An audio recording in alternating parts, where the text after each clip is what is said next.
एक बड़ी खबर, हुमायूं कबीर 9 सीट से आगे हो गए 2890 वोटों से। हुमायूं कबीर जो बाबरी मस्जिद बनाने निकले हैं बंगाल के अंदर, वो अपनी सीट से पहली बार ऐसा लग रहा है आगे हुए हैं, क्योंकि लगातार पीछे चल रहे थे। अब इस बार वो 9 सीट से आगे हुए हैं। 1 मिनट में आ रहा हूं, एक जरा हमारे साथ सोफिया खान भी जुड़ गई हैं।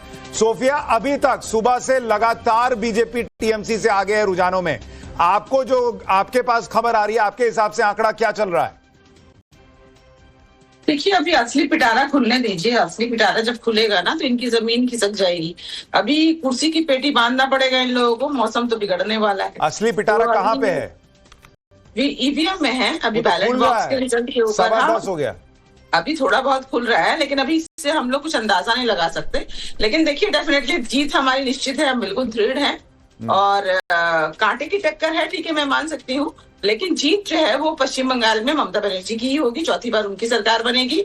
और हम बिल्कुल हमें जनता पर विश्वास है कि जनता ने जो भी निर्णय लिया है वो पश्चिम बंगाल के हित में लिया है। तो डेफिनेटली ये जीत हमारी है। और सोफिया जी, मान लीजिए थोड़ी देर के लिए कि अगर यही आंकड़े रह जाते हैं तो फिर ममता बनर्जी की पार्टी का भविष्य क्या रह जाएगा? फिर बंगाल के अलावा तो कहीं और है कुछ नहीं। देखिए, इन सब चीजों से अगर हटके मैं कहूँ तो स्पोर्ट्समैनशिप डेफिनेटली होनी चाहिए। हर किसी को, हर एक दल के अंदर वो एक चीजें होनी चाहिए कि अगर आप सामाजिक काम कर रहे हैं तो वो डेफिनेटली हर किसी को करना चाहिए, हारे या जीते। तो यही सुझाव मैं भाजपा को भी दूंगी कि आप लोग धर्म से हटके, धर्म की राजनीति से हटके आप लोगों को जमीन पे उतर के काम करना चाहिए। और अगर ये हारते हैं तो ये सुझाव मेरा है कि आप लोग संगठन बनाइए, 5 साल और ज्यादा मजबूती से काम कीजिए। डेफिनेटली अभी लोकतंत्र है, हर किसी को मौका मिलेगा, लेकिन काम के आधार पर, विकास के आधार पर और जो योजनाएं हैं उसके आधार पर। टीएमसी हारेगी तो उसको क्या करना चाहिए? उसके लिए क्या सुझाव है? मैंने पहले ही कहा, पहली बात तो टीएमसी नहीं आ रही है, लेकिन अगर 2 मिनट की चलिए, मैं आपकी शांति के लिए अगर कह भी देती हूँ। मैंने अभी कहा ना, टीएमसी जिस तरीके से 365 दिन काम कर रही थी, जमीन से जुड़ी थी, ग्रास रूट से जुड़ी थी, वो आगे भी जुड़ी रहेगी। ममता बनर्जी के नेतृत्व में हम आगे भी काम करते रहेंगे। और विकास की बात डेफिनेटली हमने विकास के आधार पर वोट मांगा है।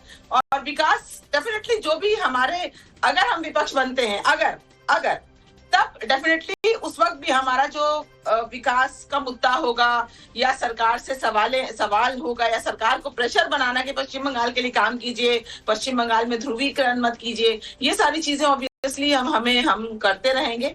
और डेफिनेटली ये देखिए, हमारी जो पार्टी है ना, पॉलिटिकल पार्टी कम है, सामाजिक कार्यकर्ता हम ज्यादा हैं। तो 365 दिन हम जमीन से जुड़े होते हैं। आनंद जी, एक बात बताइए, अगर बीजेपी बंगाल जीत जाती है, यूपी मान के चल रहे हैं लोग की जीती जाएगी और इसका इंपैक्ट पड़ेगा तो और शायद आसानी से जीत जाएंगे वो।